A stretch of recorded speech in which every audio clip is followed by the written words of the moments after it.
সুপ্রিয় দর্শকবৃন্দ, আসসালামু আলাইকুম।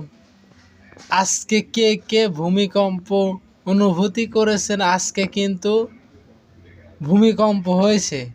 কে কে ভূমিকম্প টের পাইছেন? দর্শকবৃন্দ, আমি আমার দোকানে বসে থাকা অবস্থায় আজকে ভূমিকম্প টের পেলাম। আমি বসে থাকা অবস্থায় আমার দোকানের চেয়ার কাঁপতেছিল। আমি সেই সময় বুঝতে পারলাম আজকে ভূমিকম্প হলো। আপনারা কে কে এই ভূমিকম্প অনুভূতি করেছেন?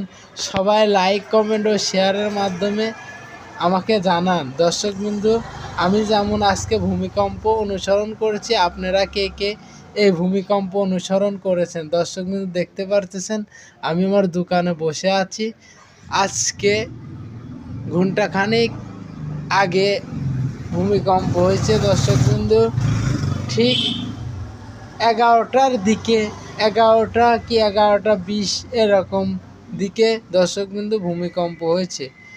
আপনারা কে কে ভূমিকম্প অনুসরণ করেছেন? দর্শকবৃন্দ, হঠাৎ কি কোনো আমাদের দেশের উপর কোনো কিছুর প্রভাব পড়ছে যে হঠাৎ ভূমিকম্পর আশঙ্কা? অনেক দিন আগে ভূমিকম্প হয়েছে, আবার হঠাৎ করে ভূমিকম্প, এটার কি আভাস দিচ্ছে? আমরা সবাই আল্লাহর কাছে হাত তুলে মোনাজাত করব, আল্লাহ যাতে আমাদের বিপদ আপদ থেকে রক্ষা করে। সবাই ভালো থাকবেন, সুস্থ থাকবেন। আসসালামু আলাইকুম।